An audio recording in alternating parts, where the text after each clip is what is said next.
C'est un système. Moi, je le dis haut et fort. Si vous voyez que des policiers continuent à tuer, c'est que la justice, l'État et toutes ces institutions les protègent. Et on ne peut pas continuer comme ça. On ne peut pas aller sur des non-lieux à chaque fois. Mais sur cette affaire, je vous promets, j'en ai fait un combat. J'y laisserai ma vie. J'y laisserai ma vie pour que la dignité de mon frère soit rétablie.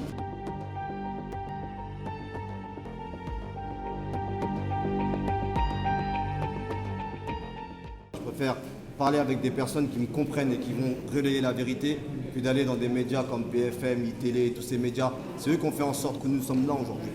Parce qu'ils ne donnent pas la vérité des faits. Dans l'affaire Agaï, c'est pareil. Ça a toujours été de criminaliser la victime. Et les policiers se font passer pour des victimes. Et ça, on ne peut pas l'accepter. Dans toutes les affaires de violence policière, c'est toujours les policiers qui sont les victimes et les victimes coupables. Comme une grande personne le disait, Malcolm X, les médias vous feront passer les opprimés pour des oppresseurs et les oppresseurs pour les opprimés. C'est ce qui se passe aujourd'hui en France. Mais comme le grand frère l'a dit, ce qui nous arrive, c'est politique. Moi, ça fait longtemps que je le dis. Ça fait longtemps que je le dis, depuis que mon frère a été tué, c'est ce que je le dis. Et ce qui nous arrive en France actuellement, c'est politique. On n'est pas là par hasard. La France, elle a une histoire. Il ne faut pas qu'elle oublie cette histoire. Nos grands-parents, nos arrière-grands-parents sont battus pour que la France devienne ce qu'elle est aujourd'hui. Nos parents, quand ils sont arrivés en France, parce que la France elle avait besoin de cette manœuvre bon marché, qui ont construit la France. C'est nos parents qui ont construit la France. Nous, on est là aujourd'hui et on travaille encore aussi pour construire cette France. Mais derrière, elle ne nous a jamais acceptés. Il faut que vous sachiez qu'à chaque fois qu'un jeune commet une erreur, qu'il est issu de l'immigration, on ne dira pas le Français qui a commis une erreur. On dira un jeune issu de l'immigration. Mais quand on ramène la Coupe du Monde et quand on ramène des trophées à la France, là, ils nous considèrent comme des citoyens français. Et ça, on ne doit plus l'accepter. Aujourd'hui, si on se bat aujourd'hui, moi, je sais que je n'y crois pas à la justice française. Je sais qu'il y a une justice divine. Moi, je le sais.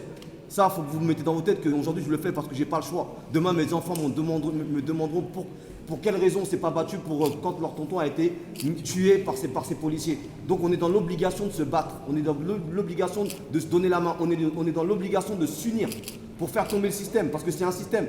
Moi, je le dis haut et fort. Si vous voyez que des policiers continuent à tuer, c'est que la justice, l'État et toutes ces institutions les protègent. Et on ne peut pas continuer comme ça. On ne peut pas aller sur des non-lieux à chaque fois. À chaque fois que les policiers à chaque fois que les policiers ont commis des meurtres, ces policiers-là sont toujours acquittés. On va toujours sur des non-lieux. Mais sur cette affaire, je vous promets, j'en ai fait un combat. J'y laisserai ma vie. J'y laisserai ma vie pour que la dignité de mon frère soit rétablie. Ils ont menti sur la mort de mon frère. Ils l'ont insulté de voleur, alors que mon petit frère n'était même pas sur le territoire français. Au début, c'était un voleur. Après, il a participé à un vol de véhicule. Après, il était dans un véhicule volé, alors qu'il n'a ni participé au vol de véhicule, il n'était ni dans un véhicule volé, il était dans son propre véhicule et ils l'ont abattu de sang-froid. Ils l'ont tiré à 8 reprises dans le véhicule à Gaï. Mon petit frère commettait aucun délit, ne menaçait la vie de personne. Les policiers ont surgi et par peur, il a voulu partir. Dans un état de droit qui prône les droits de l'homme, on ne peut pas accepter d'aller sur des non-lieux quand les policiers tuent des jeunes. C'est pas acceptable. On ne peut pas accepter ce pays qui prône les droits de l'homme et qui donne des leçons de morale aux autres pays. Quand des policiers américains tuent aux États-Unis, ça fait la une des journaux. Mais quand des policiers français tuent des citoyens français, là, on protège ces policiers. On ne peut pas accepter ça. C'est pour ça qu'ils continuent à nous tuer. Et il ne faut pas oublier que tout ce qui nous arrive, c'est politique. Tout ce qui nous arrive ici aujourd'hui, c'est politique. Moi, je vous le dis, j'ai participé à l'assassinat de mon frère. J'ai voté pour Hollande. Il y a une loi qui a été votée en février 2017. C'est cette loi-là qui permet aux policiers de tirer à n'importe quel moment. C'est cette loi-là qui permet aux policiers de tirer à 2 reprises, à 2 sommations. Et on ne peut pas accepter ça. Aujourd'hui, moi, c'est un appel que je fais aux jeunes de quartier surtout, parce que on est les premiers. On est les premiers à subir les violences policières. Que ce soit noir, arabe ou blanc, tout le monde est touché aujourd'hui. Que ce soit, il n'y a pas de différence entre un musulman ou un chrétien ou un athée, on s'en fout. Nous aujourd'hui, si on se bat, c'est pour protéger des vies, c'est pour sauver nos vies. Il y en a, ils sortent dans la rue pour dire oui, laissez-nous filmer. Nous, on sort dans la rue pour protéger nos vies, pour sauver nos vies. Donc aujourd'hui, on est dans l'obligation de se battre. Parce que nos parents sont battus, nos anciens sont battus. Nous, on n'est pas là par hasard. Il y a une continuité du combat.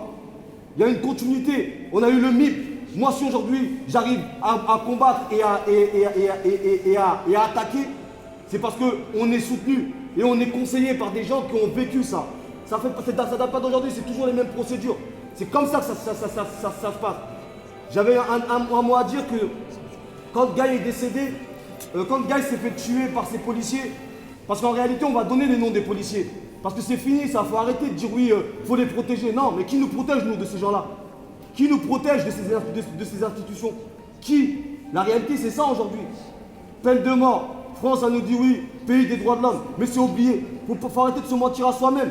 La France n'a jamais été le pays des droits de l'homme. Il faut connaître l'histoire de ce pays pour connaître ce pays. La France n'a jamais été le pays des droits de l'homme. La France, elle a été bâtie sur le sang des Africains et des Arabes dans ce pays. Il faut le dire. Nos parents ont servi de chair à canon. Nos arrière-grands-parents ont servi de chair à canon. C'est comme ça que ça s'est passé. On n'est pas là par hasard. Quand on vous dit de rentrer chez vous, dites-leur que vous êtes encore plus chez vous que eux. Nos parents ont laissé leur sang pour qu'on soit là aujourd'hui. Et ça, il faut leur dire. Il ne faut pas avoir peur de dire. Il est important que nous, les aînés, on éduque nos frères. Il est important qu'on leur fasse rappeler. Moi, aujourd'hui, j'ai un message à faire passer aux jeunes. Même si vous avez fait des erreurs, même si vous avez peur de la police, arrêtez-vous. Ils seront prêts à vous tuer, ces gens-là. Ils n'ont pas de cœur. C'est des monstres. Et après, on nous parle de racaille. Mais on sait très bien, elle est où la vraie racaille? Le président Sarkozy, en 2005, il disait qu'on allait nettoyer les cités au Karcher. Bah lui, aujourd'hui, il est devant les institutions. C'est ça la vraie racaille. Quand des députés, des ministres détournent des millions, on leur lâche pas une balle dans la tête. Mon petit frère n'a pas volé. Et ça, je ne laisserai personne le salir. Mon petit frère n'est pas un voleur. Ça, je ne laisserai aucune institution le salir.